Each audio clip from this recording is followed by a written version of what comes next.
Fala aí pessoal, tudo bem? Nesse vídeo vou responder dúvidas sobre cálculo e pagamento de impostos de criptoativos e como fazer isso na declaração anual de imposto de renda. Meu nome é Vitor Savioli, cofundador do Velotex. Estou aqui com vocês da Monet, ajudando os investidores a resolver a parte tributária. Vamos lá, a dúvida que nos enviaram foi a seguinte: como que eu devo proceder se dentro de um mesmo mês eu negociei aí, fiz vendas de criptoativos que superaram os 35 mil reais e em alguns ativos eu tive prejuízo, alguns ativos eu acabei tendo lucro. O que eu tenho que pagar de imposto no final do dia e como que eu tenho que declarar essa negociação, tá? Boa pergunta. Vamos lá primeiro às regras, aos fundamentos. Qual que é a regra para cálculo e pagamento de impostos em criptoativos? A regra é a seguinte: se você vender um total em criptoativos superior a 35 mil reais equivalentes dentro de um mesmo mês, você vai ter que pagar imposto se você tiver tido lucro, tá? Agora, se você vender abaixo desse valor e tiver tido lucro, você não tem que pagar imposto, beleza? Então é basicamente isso. Uma terceira regra que é importante, que é o seguinte: prejuízos não são compensáveis com ganhos futuros. Então, pegando esse exemplo que nos enviaram aí, fiz várias negociações, várias vendas de criptoativos dentro de um mesmo mês, superou os 35 mil reais. Como que eu calculo que eu tenho que pagar de imposto? Todos os ativos que você negociou e teve prejuízo, exclui. Você não pode fazer nada com esse prejuízo, então exclui. Deixa lá só a negociação dos ativos que você teve ganho, que você teve lucro. Sobre estes lucros, sobre esses ganhos, você vai precisar aplicar 15% de alíquota de imposto de renda e fazer o pagamento até o último dia útil do mês seguinte.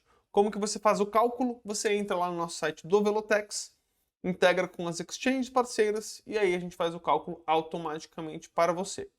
Alternativamente, você pode colocar essas informações no programa da Receita, que é o GCAP, tá?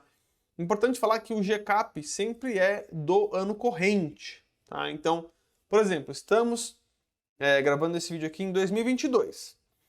Como é que eu vou pagar as transações das minhas negociações de ativos deste ano? É o programa do GCAP de 2022, tá? Quando a gente fala do programa do Imposto de Renda Anual, a gente utiliza o programa do Imposto de Renda de 2022, porém, para informar transações do ano anterior, tá? Então, neste caso aí, em relação a 2021, todas as contas devem constar no ano calendário de 2021, seja dentro do Velotex, seja no GCAP, e aí você vai precisar utilizar o programa do GCAP 2021 também, tá? Essa é a forma mensal de cálculo e pagamento de imposto, se necessário, tá? O código DARF que você precisa gerar é o 4.600 e aí você faz o pagamento do imposto que você precisa, tá bom? Agora, como reportar isso na declaração anual de imposto de renda, tá? O programa da Receita, ele não tem nenhuma área específica para cálculos mensais de IR, como ele tem de renda variável aqui no Brasil, em relação ao cripto, tá? Então, todas essas informações vão acabar aparecendo dentro da parte de ganho de capital. E aí, essas informações você vai conseguir reportar também de duas formas, ou com tudo aquilo que você já fez dentro do Velotex, ou com o que você optou por fazer manualmente no GCAP, tá? Essa informação é importada, por exemplo, do GCAP para o programa da Receita. O programa da Receita você não consegue colocar essas informações direto no programa anual, tá? Por fim, mas não menos importante, como que você vai declarar tudo aquilo que você era dono no final do ano? Na parte de bens e direitos, ou também a gente vai fazer isso para você automaticamente no Velotex, mas no programa da Receita, na parte de bens e direitos, você vai colocar lá o grupo 8, que é o grupo de criptoativos, e aí você vai selecionar os códigos. Tem código para Bitcoin, tem código para altcoins, tem código para stablecoins, tem código para NFTs e o código para os outros criptoativos, que nesse caso seriam aí principalmente os tokens, payment tokens, fund tokens, tokens de precatório, enfim, tudo quanto é token, você lançaria dessa forma. Quais são as informações que você precisa declarar na parte de bens e direitos? Primeiro, o custo histórico daquilo que você teve de posição. Quem precisa declarar antes de tudo? Quem tem custo de aquisição total em cada ativo de pelo menos 5 mil reais ou mais, tá? Então, tenho 3 mil reais que eu realmente investi em Bitcoin. Precisa aparecer ali? Não. Mas eu tenho 10 mil em Ripple. Precisa aparecer ali? Sim. Tá? Isso na parte de bens e direitos.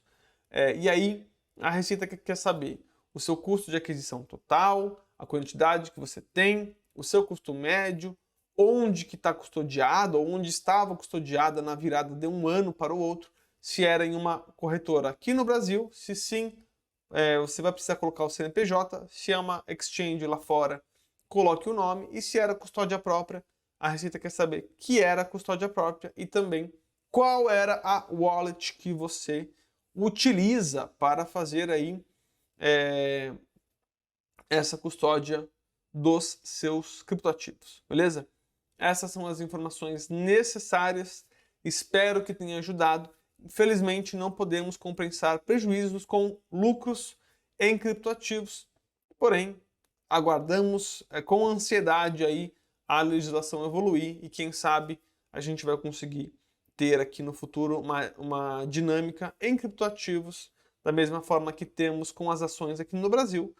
Ainda não é possível, mas só o tempo dirá o que vai acontecer. Tá legal? Muito obrigado, vejo vocês nos próximos vídeos.